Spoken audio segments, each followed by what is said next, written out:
भक्त जनों ने कैसे कैसे अपने प्रभु को पाया, भक्त जनों से कैसे कैसे प्रभु ने खेल रचाया। भक्त और भगवान के प्रेम का दर्शाती नाता,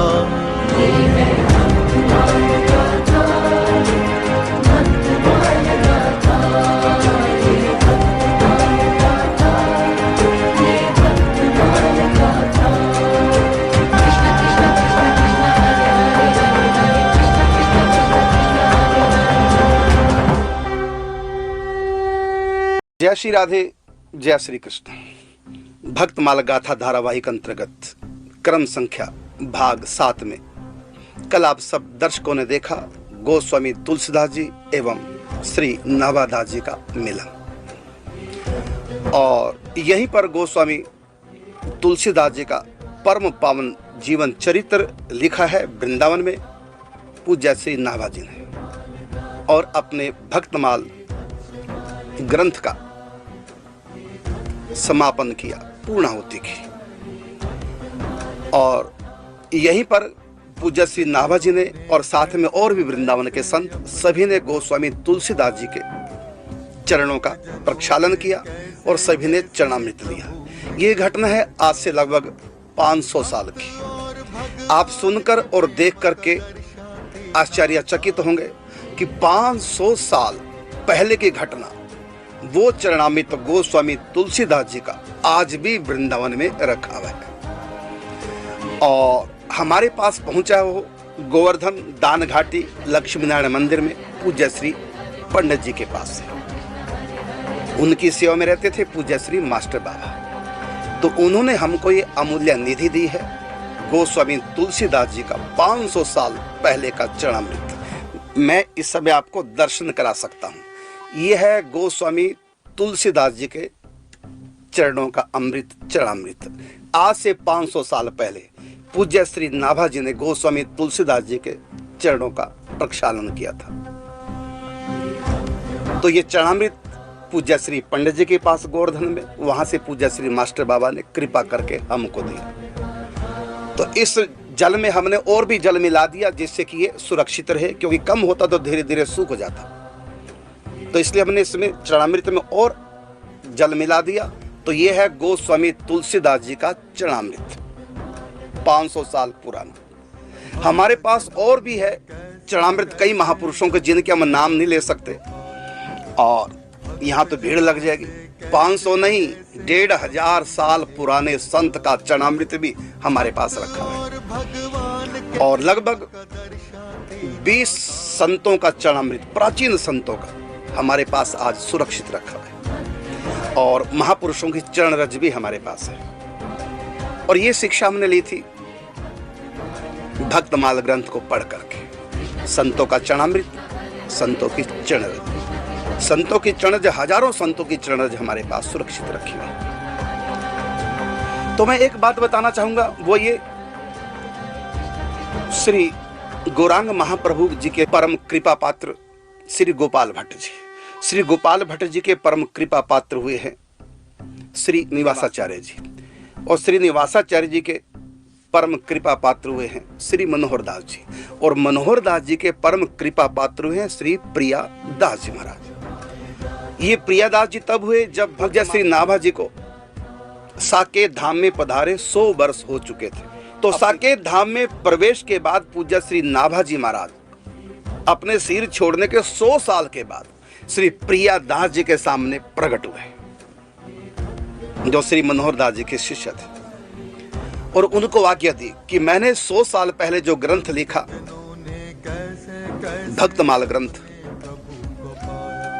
वो सूक्ष्म रूप से लिखा है, सूत्रात्मक ढंग से लिखा है, केवल सूत्र लिखे, और उसका विस्तार करो, एक टीका लिखो कवित छंदों में, जिससे कि जनमानस में उसका प्रचार हो।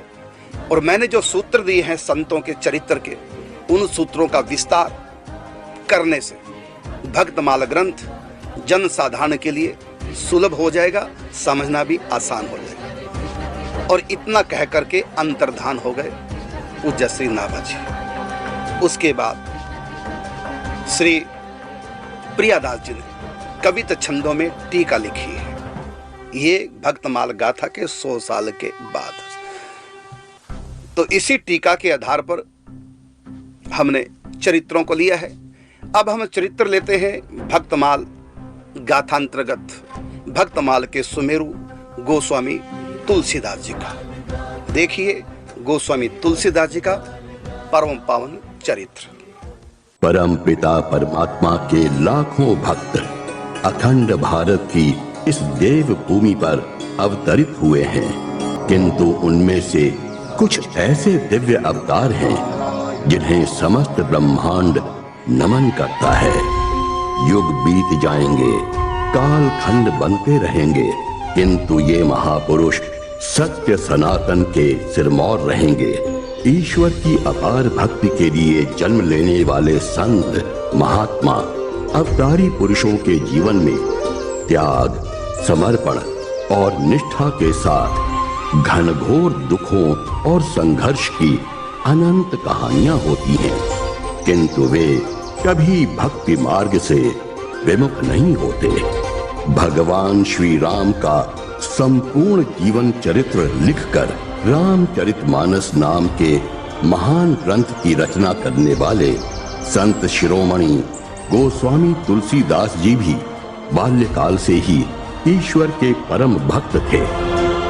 सुयोग्य संतान की कामना हेतु कई व्रत अनुष्ठान और तीर्थाटन के उपरांत बांदा जिले के राजापुर ग्राम के राजगुरु और मुखिया प्रकांड विद्वान ब्राह्मण आत्माराम दुबे और तुलसी देवी के घर श्रावण मास में शुक्ल पक्ष की सप्तमी के दिन संतान प्राप्ति का शुभ योग बन रहा था। इसीलिए घर के बाहर गांव वाले पंडित जी को अग्रिम बधाइयां दे रहे थे। बहुत शुभ घड़ी है आज। एक तो शुक्ल पक्ष की सप्तमी, उस पर अभिजीत नक्षत्र।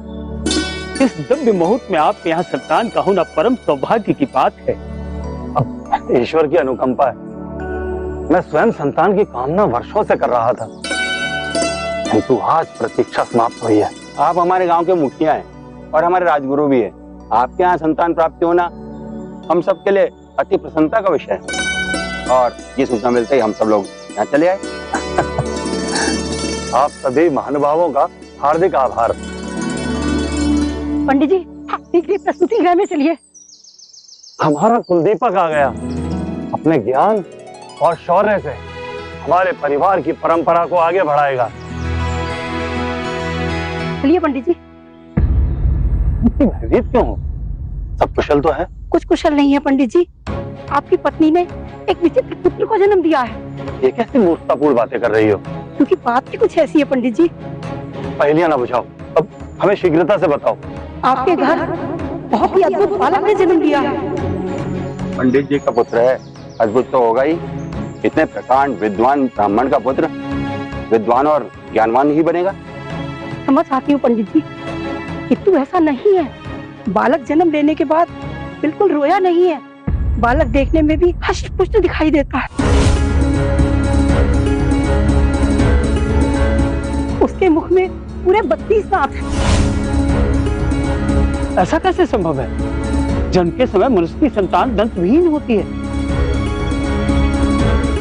ये शुभ संकेत नहीं है। सबसे प्रमुख बात यह है कि जब बच्चा पैदा हुआ तो प्रसूति गृह में शंख की ध्वनि सुनाई देने लगी, जिसे सुनकर सारी दासियां घबरा गईं। क्षमा प्रार्थी हूँ पंडित जी, किंतु इतना अवश्य कहूंगी, प्रसूति कर्म करते हुए मैं वृद्ध हो गई हूँ। सैकड़ों बच्चों के जन्म संस्कार इन्हीं हाथों से किए हैं, किंतु मैंने आज तक ऐसा बच्चा नहीं देखा। हे भगवान, ये तो घोर अपशकुन है। ये बच्चा तो राक्षसी है। राक्षसी है? कहीं हम पर कोई विपदा तो नहीं आने वाली? पंडित जी आप जाइए, सत्यता का पता लगाइए। हाँ हाँ, आप एक क्षण का भी विलंब ना करें। कहीं ऐसा ना हो कि आपकी पत्नी के साथ कोई अप्रिय घटना घट जाए। आप सभी ठीक कह रहे हैं, मैं स्वयं देख कर आता हूँ। जी आप जाइए।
तुलसी, पंडित जी,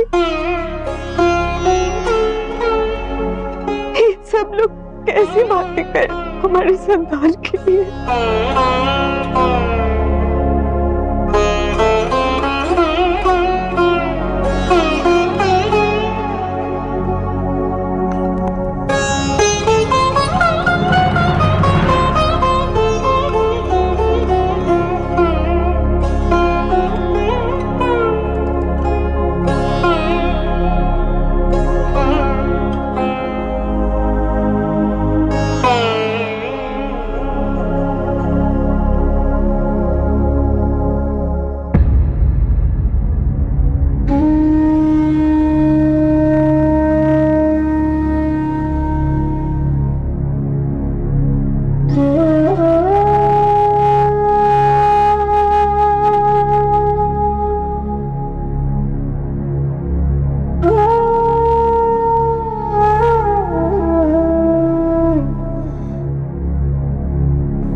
क्या हुआ पंडित जी?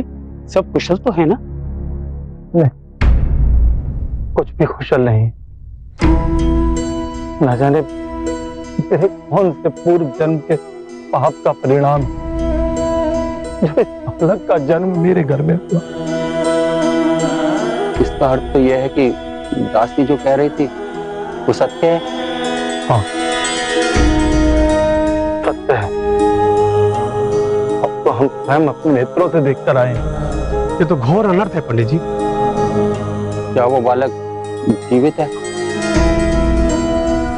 हाँ, जीवित है और स्वस्थ भी। ऐसे बालक अधिक समय तक नहीं जीते पंडित जी। ऐसी अवस्था में बालक का संस्कार करना उचित नहीं होगा। हाँ, ये सत्य है। यदि वो बालक 3 दिन तक जीवित रहता है तभी उसके संस्कार करना उचित होगा। मैं आप सभी महानुभावों की बात से सहमत हूं।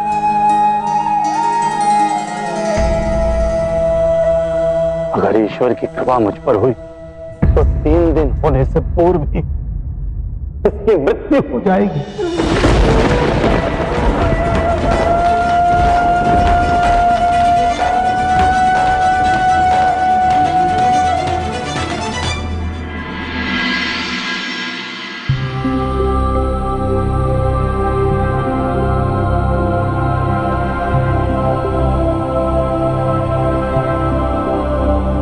चुनिया, मेरे पास अब अधिक समय नहीं है। ये क्या कह रही हैं आप? किसी भी क्षण मेरे प्राण निकल सकते हैं चुनिया। नहीं, कुछ नहीं होगा आपको। आप तो इस बालक की माता है ना, और अभी तो आपको इसका पालन पोषण भी करना है। कुछ नहीं होगा। बालक की चिंता में तो मेरे प्राण निकल रहा है चुनिया। चुनिया, आज 3 दिन हो गए। तुम्हें याद है ना मेरे पुत्र को? ये लोग नहीं, कुछ नहीं होगा। आप विश्राम कीजिए। अब तो मृत्यु के उपरांत ही मुझे विश्राम मिलेगी चुनिया। 3 दिन निकल गए।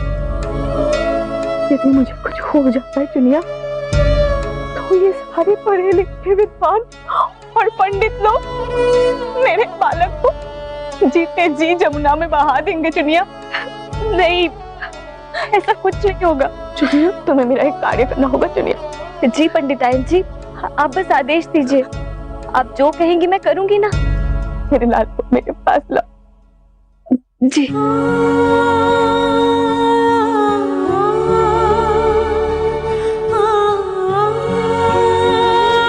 ये लीजिए।